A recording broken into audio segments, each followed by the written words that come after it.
How, as a noted Jets fan, are you feeling this morning?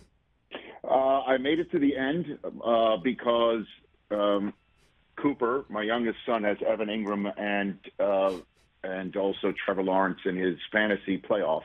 And I wanted to see it to the end and see as many yards for Evan Ingram at the end for him. So I stayed to the end. Plus, the Jets were strevelatory in their offensive approach in the fourth quarter, and I wanted to see how that was working too. So it was quite something last night, Tom. And it's just, I try, as you know, all year long. You guys know that I've been saying it's not the same old Jets, and the coach is different, and the situation is different, and how they have a bunch of lion-hearted kids on the team who don't know the same old Jets mentality. But it's just so difficult to watch a 4-game losing streak materialize with a season looking so promising and not think that. It's very difficult to go there, and I still don't want to go there because I see so many positives there.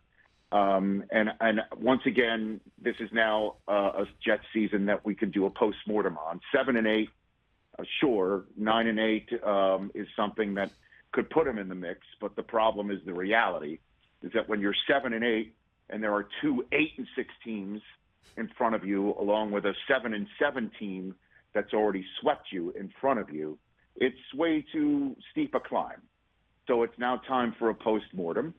And the number one fact of this postmortem will be, and it's something that, Tom, I'm sure your ear will be to the ground on the minute the season ends, if not already, is what do the Jets do with Zach Wilson? How do you discard a number 2 overall selection just, 22, 23 starts into his career? How do you not let him develop? How do you not stick with him? How do you admit if you want to cut your losses that you do that? What do you do with him? Where does he go? These are all questions that the Jets are going to face the minute the season ends, if not already. And I have my own answers to those questions, obviously. I think that the biggest thing to me, Rich, is you evaluated Zach Wilson a certain way for a reason. And the Jets were not alone in that evaluation. There were a lot of coaches, a lot of scouts who loved the player. They loved the tape. They had questions about the person and how his entire persona was going to work in New York. But I read an anonymous quote from my story before the draft earlier in the show, just talking about if, in fact, he takes advantage of how good he is, he's got the opportunity to completely embrace that type of a spotlight.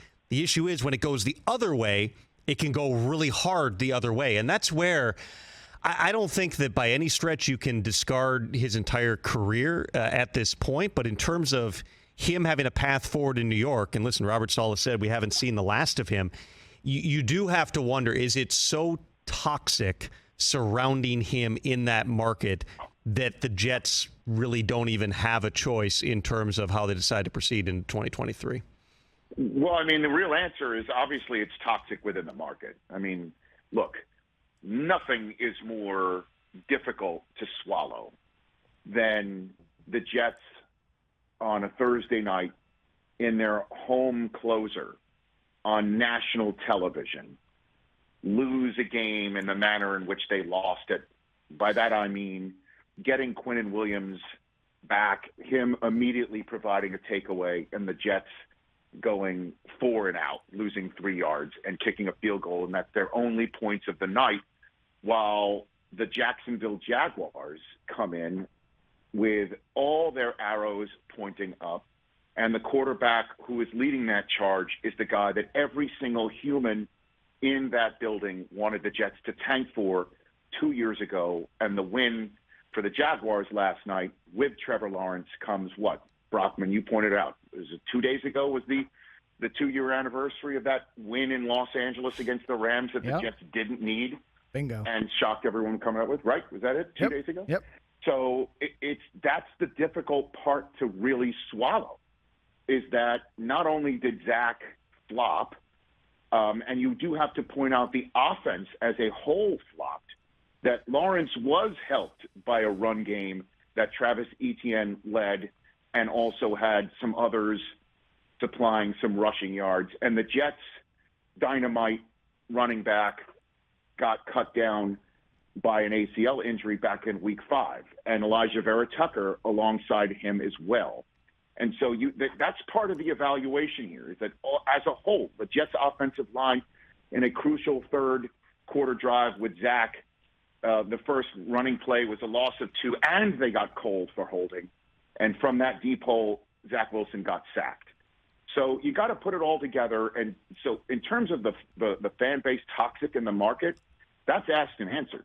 I mean, for the Jets to throw Zach Wilson out there as their starting quarterback next year, they're going to have to be really confident that he has the skill set and the thick skin to handle it, and also that they've got the weaponry around him to go ahead and do that. Because if he does start performing well, they're like, we're going to go into next year with him, guys and gals. We're going in there, so get ready.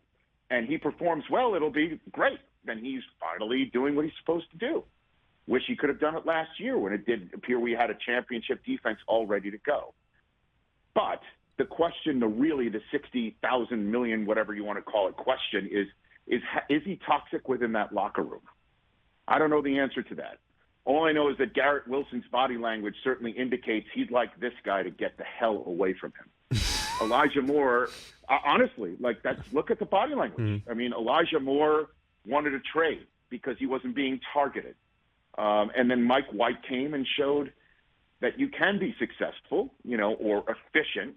Didn't come up with wins, but he was pretty damn good in Minnesota when they lost on the goal line. And then in Buffalo, him coming back, even though he got sawed in half, as I've been saying, by Matt Milano, shows you that the locker room loves him. I don't know. That's something for Saleh and Joe Douglas to look at, certainly if Jimmy G pops free.